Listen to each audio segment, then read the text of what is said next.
Welcome to TN Science World. Today we see the continuation of this lesson 12, Plant Anatomy and Plant Physiology. 12.7, Internal structure of the dicot or dorsiventral leaf. The transverse section of the leaf shows the following structure. Upper epidermis, male புறத்தோல் first. This is the outermost layer made up of single layered parenchymatous cells without intercellular spaces. The outer wall of the cells are cuticularized, stomato or less in number. முதலிலே பார்த்தீங்கன்னா இது வெளிப்புற அடுக்கு, இதில் ஓரடுக்கு parenchyma செல்களால் ஆனது. இதனுடைய வெளிப்புற தோலிலே கியூட்டிகள் படிந்துள்ளது. பல செல் தூவிகள் காணப்படுவதில்லை. புறத்தோல் துளைகள் குறைவாகவே காணப்படுகிறது. அண்ட் தென் அதனுடைய ஸ்ட்ரக்சர் நமக்கு இங்கே படமாக நல்லா அழகாக தெளிவாக கொடுத்துருக்காங்க. லோயர் எபிடெர்மிஸ், புறத்தோல் அடித்தோல். It is a single layer of parenchymatous cells. Within a thin cuticle, it contains a numerous stomato. Chloroplasts are present only in a guard cells. The lower epidermis helps in the exchange of gases. The loss of water vapors is facilitated through the chamber. இவ்வடுக்கு சில அடுக்கு ஸ்க்ளீரன் கைமா செல்களால் ஆனது. இப்பகுதியினுடைய இடையிடையே குளோரன் கைமா செல்கள் உள்ளன. ஸ்க்ளீரன் கைமா தாவரங்களுக்கு உறுதியளிக்கிறது என்பதுதான் இதனுடைய நிலைப்பாடு. தென் மீசோஃபில், மீசோஃபில்ல இலையடை திசு. இலையடை திசுன்னா என்ன இருக்குது அப்படின்னு சொல்லணும். இலையடை திசுவில் பார்த்தீங்கன்னா the tissue is present between the upper and lower epidermis is called mesophil. upper and lower epidermis, புறத்தோல் மேலே கீழே இருக்கிறதுக்கு பேர் தான் மீசோஃபில்னு சொல்லி பேர். It is differentiated into plastids parenchyma and spongy parenchyma.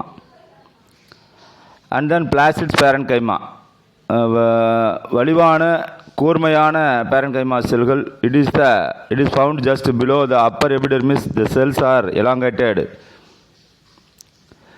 நீளமாக இருக்கக்கூடியது. The cells have more number of chloroplast, அதிகப்படியான பசுங்கணிகள் இதில் காணப்படுகிறது. The cells do not have intracellular spaces and they take part in photosynthesis. ஒளிச்சேர்க்கையிலே முக்கியமான பங்கு வகிக்கக்கூடியது. Then spongy parenchyma, it is found below the palisade parenchyma tissues. Cells are almost spherical or oval, கோள வடிவிலே அல்லது உருளை வடிவிலே இருக்கக்கூடியது. irregularity arranged cells are intracellular spaces. It helps to gaseous exchange, வாயு பரிமாற்றத்திற்காக பயன்படுத்தக்கூடியது. அடுத்தபடியாக இருக்கிறது வாஸ்குலர் பண்டில்ஸ், வாஸ்குலர் கற்றைகள். Vascular bundles are midrib is larger, midrib is larger. அதனுடைய மைய நரம்பு ரொம்ப தடித்து காணப்படும்.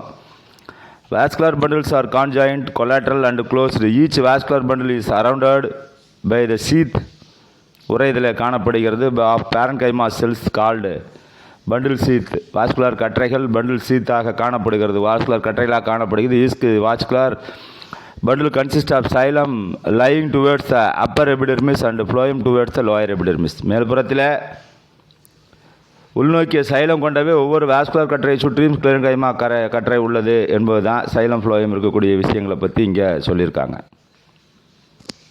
அடுத்தது பார்த்தீங்கன்னா bundle sheath. Each vascular bundle consists of xylem lying towards the upper epidermis and phloem towards the lower epidermis. Vascular கற்றையை சுற்றிலும் பேரன்கைமாவாலான உரை உள்ளது. வாஸ்குலர் கற்றையில் சைலம் மேல்புற தோலை நோக்கியும் புளோயம் கீழ்ப்புற தோலை நோக்கியும் உள்ளது என்பதோடு இதனுடைய விளக்கம் முழுமையாக நிறைவேறுகிறது. அடுத்து 12.8, monocot. Internal structure of the monocot isobilateral leaf. ஒருவித்திரை தாவர இலையினுடைய உள்ளமைப்பு, இருபுறமும் ஒத்த அமைப்புடைய இலை. The transverse section of the monocot leaf reveals the following structure: epidermis, mesophil, vascular bundle, and then அதோட முடியுது. இது ரெண்டுக்கு இடையே உள்ள வேறுபாடு, இது இருபத்திரை தாவரத்திற்கு எது போலவோ அதே போல தான் மேல்புறத்தோல் மற்றும் கீழ்ப்புறத்தோல் காணப்படுகிறது. புறத்தோல் பாரன்கைமா செல்களால் ஆனது. இரண்டு புறத்தோலின் அடியிலே கியூட்டிக்கல் படலமும் புறத்தோல் துளை ஸ்டொமேட்டாக்களும் உள்ளன. இலையடை திசு எடுத்துக்கிட்டிங்கன்னா மேல்புறத்தோலுக்கும் கீழ்ப்புறத்தோலுக்கும் இடையே உள்ள தளத்திசு இடையில திசுன்னு பேர். அடுத்து வாஸ்குலர் கற்றைகள், இதுலேயும் ஸ்பாஞ்சி பேரன்கைமா என வேறுபாடின்றி காணப்படுகிறது.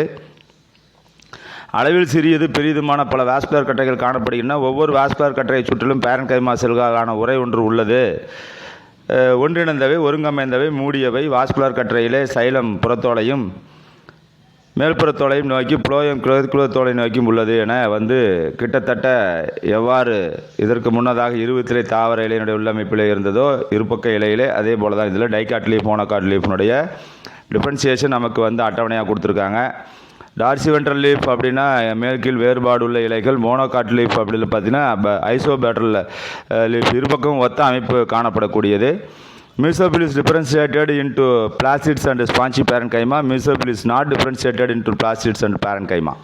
இலையிட திசுவிலே பாலிசைட் மற்றும் ஸ்பாஞ்சி பேரன்கைமா என்ற வேறுபாடு காணப்படுவது இல்லை. ஒருவித்திலை தாவரத்தில், இருவித்திலை தாவரத்தில் வேறுபாடுகள் காணப்படுகிறது என்பதோட இந்த அட்டவணையோட இந்த படங்களும் இதை சார்ந்த பகுதியும் நிறைவு பெறுகிறது. அதற்கு அடுத்தபடியாக இருக்கிறது பசுங்கணிகங்கள். பிளாசிட்ஸ்னால் கணிகங்கள் அப்படின்னு சொல்லி பேர். Plastids are double membrane bound organelles found in plants and some algae. They are responsible for preparation and storage of food. They are the three types of plastids. மூன்று வகையான பசுங்கணிகள் காணப்படுகிறது. ஒன்று குளோரோபிளாஸ்ட் பசுங்கணிகம், அடுத்தது குரோமோபிளாஸ்ட் வண்ணக்கணிகம், அடுத்தது லீகோபிளாஸ்ட் வெளிர்கணிகம் சொல்லி பேர். பசுங்கணிகத்தில் பார்த்தீங்கன்னா க்ரீன் கலர்டு பிளாஸ்டிட்ஸ் பச்சை வடிவ கணிகள் இருக்குது. Yellow and red orange colour plastids and colourless plastids வெளிர்கணிகம். ஸ்ட்ரக்சரல் ஆஃப் குளோரோபிளாஸ்ட் பசுங்கணிகத்தினுடைய அமைப்பு எவ்வாறு இருக்கிறது என்பது பார்த்தீங்கன்னா, chloroplast are green plastids containing green pigment and called chlorophyll. Chloroplast are oval shaped organelles having diameter. இதனுடைய நுண்ணுயிப்பு எப்படி இருக்குது? 2 to 10 micrometre of thickness and 1 to 2 micrometre. 2 முதல் 10லிருந்து 1லிருந்து 10 வரைக்கும் இருக்கக்கூடிய மைக்ரோமீட்டரில் இருக்குது அதனுடைய திக்னஸ் அப்படின்னு சொல்லி அதனுடைய அமைப்பை சொல்லியிருக்காங்க. அதில் பார்த்தீங்கன்னா அல்ட்ரா ஸ்ட்ரக்சர் ஆஃப் குளோரோபிளாஸ்ட், குளோரோபிளாஸ்டினுடைய ஸ்ட்ரக்சர் கொடுத்து வச்சுருக்காங்க நமக்கு இங்கே படமாக தெளிவாக. இதில் இருக்கக்கூடிய பகுதிகள் என்னென்ன அப்படின்னா, என்வலப் உரை, ஸ்ட்ரோமா அப்படின்றது அதில் இருக்கக்கூடிய பகுதி. பசுங்கணிகம் இடைவெளியுடன் கூடிய உள் மற்றும் வெளிச்சவுகளால் சூழப்பட்டு இருக்கிறது. ஸ்ட்ரோமா ஜவினுடைய உட்புறம் டிஎன்ஏ 70S ரைபோசோம் மற்றும் பிற மூலக்கூறுகள் காணப்படக்கூடியது. அதற்கு அடுத்தபடியாக thylakoid it is consist of thylakoid membrane that encloses the thylakoid lumen.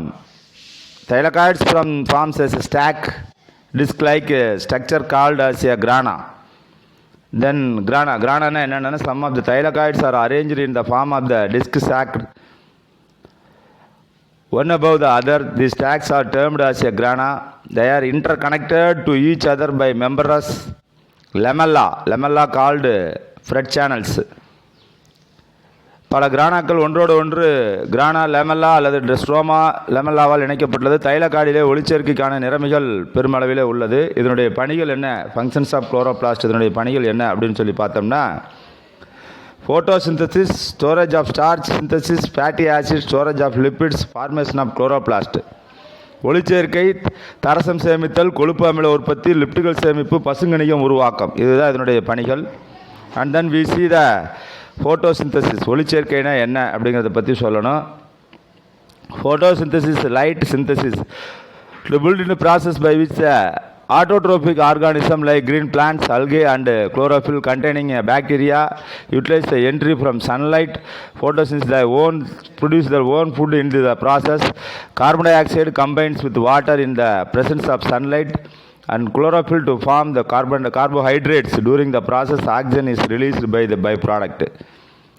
ஒளிச்சேர்க்கை என்பது தற்சார்பு ஊட்ட உயிரிகளான ஆல்காக்கள், தாவரங்கள் மற்றும் பச்சை நிறமிகளை கொண்ட பாக்டீரியாக்கள் போன்றவற்றை சூரிய ஆற்றலை பயன்படுத்தி தமக்கு வேண்டிய உணவை தாமே தயாரித்துக் கொள்ளக்கூடிய நிகழ்ச்சி. இந்த நிகழ்ச்சியிலே கார்பன் டை ஆக்சைடு மற்றும் நீரின் உதவியால் சூரிய ஒளியின் முன்னிலையிலே பச்சையத்தின் உதவியுடன் கார்போஹைட்ரேட் தயாரிக்கப்படுகிறது. இந்நிகழ்ச்சியின் பொழுது ஆக்சிஜன் உயிர் ஒளி வெளியேற்றப்படுகிறது என்பது இதனுடைய விளக்கம். 6CO2 + 12H2O சூரிய ஒளி chlorophyll முன்னிலையிலே C6H12O6 + 6H2O + 6CO2 6O2 அதாவது கார்பன் டை ஆக்சைடு ப்ளஸ் நீர் கிவ்ஸ் குளுக்கோஸ் ப்ளஸ் நீர் ப்ளஸ் ஆக்சிஜன் என்ற சமன்பாடு. இது அடிக்கடி கேட்கக்கூடிய ஒரு கேள்வியாக கூட இருக்குது. What is the photosynthesis occur? ஒளிச்சேர்க்கையில் நடைபெறக்கூடிய இடங்கள் எங்கெங்கே நடக்குது அப்படின்னா, ஃபோட்டோசிந்தசிஸ் அக்கர்ஸ் இந்த green parts of the plant such as the leaves, stems and floral buds. தண்டுகள் மற்றும் மலர் மொட்டுக்களிலே இலைகளிலே ஒளிச்சேர்க்கை என்பது நடைபெறுகிறது. ஃபோட்டோசிந்தசிஸ் பிக்மெண்ட் ஒளிச்சேர்க்கையினுடைய நிறமிகள் என்ன என்பதை பார்க்கணும். ஒளிச்சேர்க்கையில் ஈடுபடக்கூடிய நிறமிகள் pigments involved the photosynthesis called as photosynthetic pigments. ஒளிச்சேர்க்கையில் ஈடுபடக்கூடிய நிறமிகள் ஒளிச்சேர்க்கை நிறமிகள் என அழைக்கப்படுகிறது. Photosynthesis pigment are called two classes. இதுக்கு என்ன பேருனா primary pigment, accessory pigment. Chlorophyll is the primary pigment, the trap of the solar energy and convert into electrical energy or chemical energy. This is called as a reaction center. Other pigment as the chlorophyll.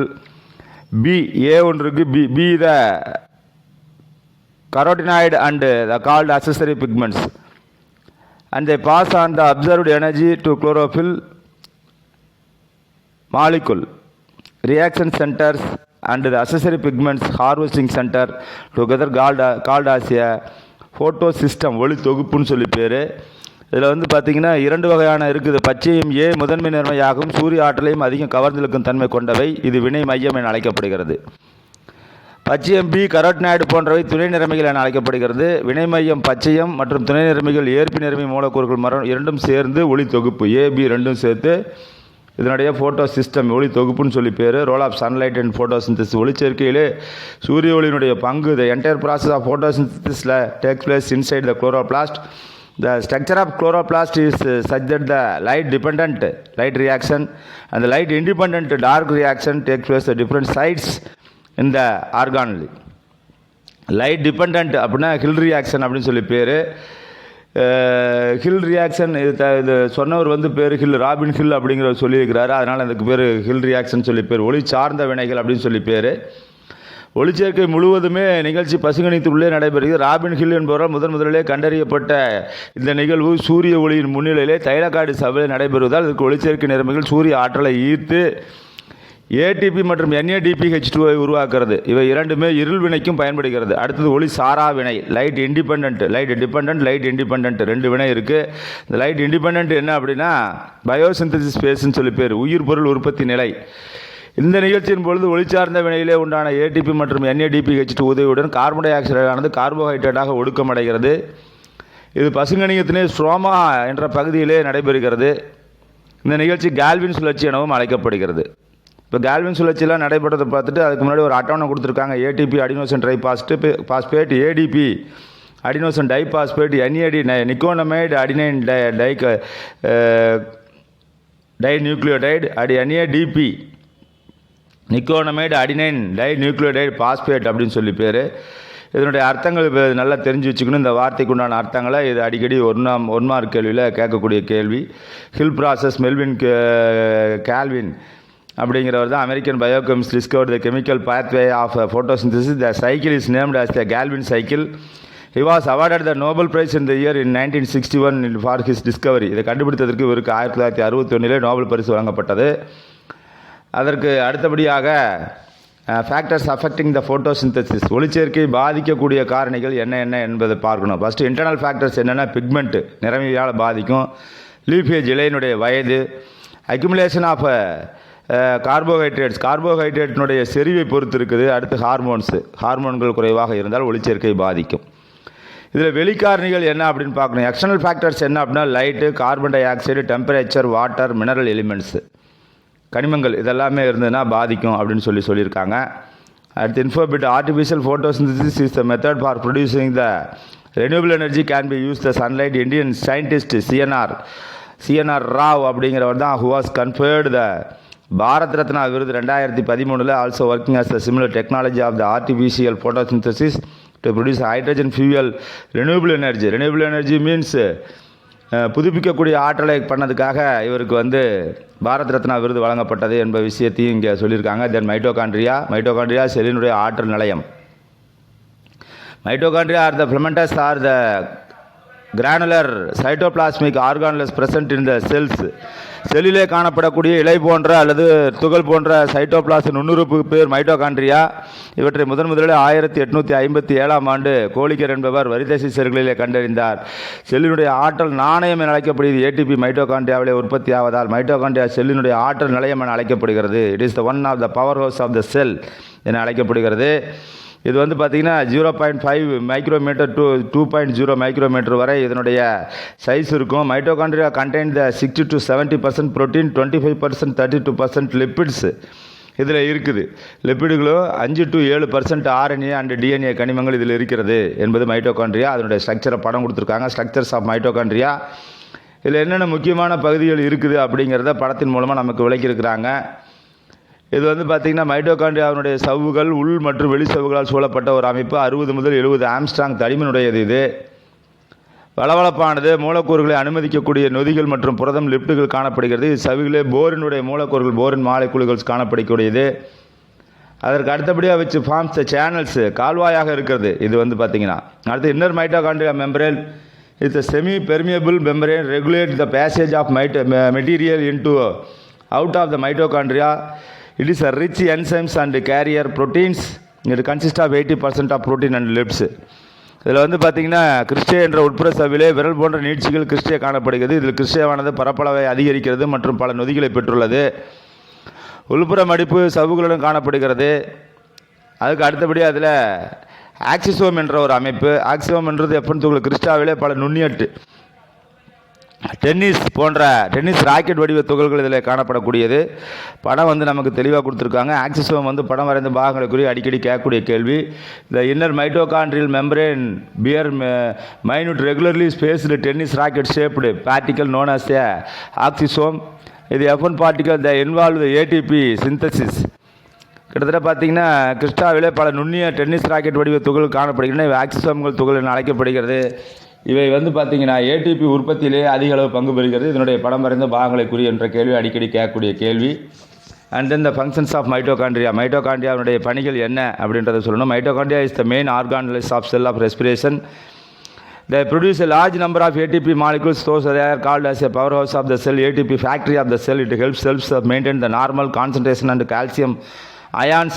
It regulates the metabolic activity of the cell. ஒரு செல்லினுடைய வளர்ச்சிதை மாற்ற செயலிலே முக்கிய பங்கு வகிக்கிறது. அடுத்தது சுவாசத்தினுடைய வகைகள், type of respiration. ஒன்று வந்து அரோபிக் ரெஸ்பிரேஷன், இன்னொரு அன்னரோபிக் ரெஸ்பிரேஷன். காற்று சுவாசம், காற்றில்லா சுவாசம் என 2 வகைகள் இருக்குது. Respiration involves exchange the cases between the organism and external environment.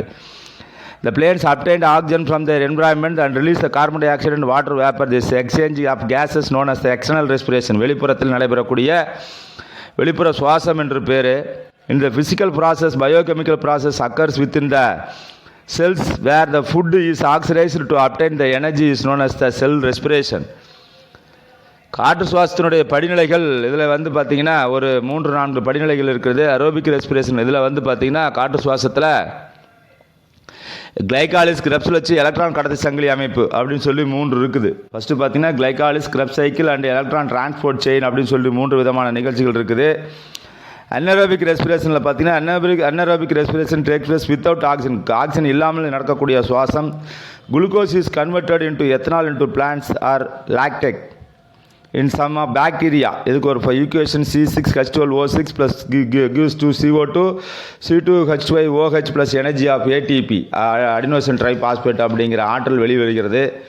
And then we see the respiratory quotient. சுவாச ஈவு என்றால் என்ன? Respiratory quotient is the ratio of volume of carbon dioxide liberated and volume of oxygen consumed during the respiration. It is expressed as a respiratory quotient is equal to volume of carbon dioxide liberated divided by volume of oxygen consumed. வெளிவிடக்கூடிய carbon டை ஆக்சைடுடைய அளவு divided by எடுத்துக்கொள்ளக்கூடிய carbon dioxide ஆக்சிஜனுடைய அளவு. இது இரண்டினுடைய ஈவு respiratory quotient என்று பேர். இது 2 மார்க் கேள்வியில் கேட்கக்கூடிய கேள்வி.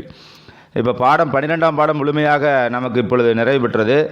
இப்பாடத்தில் இருக்கக்கூடிய உயர் சிந்தனை வினாக்கள் மற்றும் வேல்யூ பேஸ்டு கொஸ்டின்ஸ் ஏதேனும் இருப்பின் அவைகளை வந்து உங்களுக்கு தெளிவாக முன்னரே வந்து நம்ம காணொலியாக வழங்கியுள்ளோம்.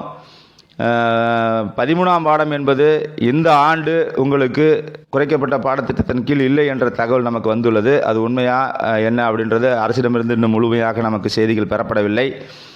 இருப்பினும் 13ஆம் பாடத்தையும் நாம் வந்து காணொலியாக உங்களுக்கு வழங்குகிறோம். விருப்பப்பட்டவர்கள் பார்க்கலாம். ரெடியூஸ்டு சிலபஸில் 13ஆம் பாடம் வழங்கப்பட்டிருப்பின் அப்பாடத்தை தவிர்த்து விட்டு நீங்கள் அடுத்த பாடத்தினுடைய காணொலிகளை காணலாம். பாடம் வந்து நன்கு புரிகிறதா புரியவில்லையா என்ற கமெண்ட்ஸை அடிக்கடி கொடுத்துக்கிட்டே இருங்க. அப்போ தான் நாங்கள் வந்து அதற்கு ஏற்றாற் போல் உங்களுக்கு மாணவர்களுக்கு ஏற்ற எளிய முறையிலே காணொலிகளை வழங்க முடியும். கொஞ்சம் ஸ்பீடாக போகக்கூடிய ஸ்டேஜ் வந்துருச்சு. ஏன்னா நாட்கள் இன்னும் எவ்வளோ நாட்கள் இருக்குது என்பது நமக்கு முழுமையாக தெரியவில்லை. இப்போயிலிருந்தே மாணவர்கள் இதை மெல்ல மெல்ல பார்க்க ஆரம்பித்தாதான் பாடங்கள் முழுமையாக நிறைவேறும் என்பது எங்களுடைய தாழ்மையான கருத்து.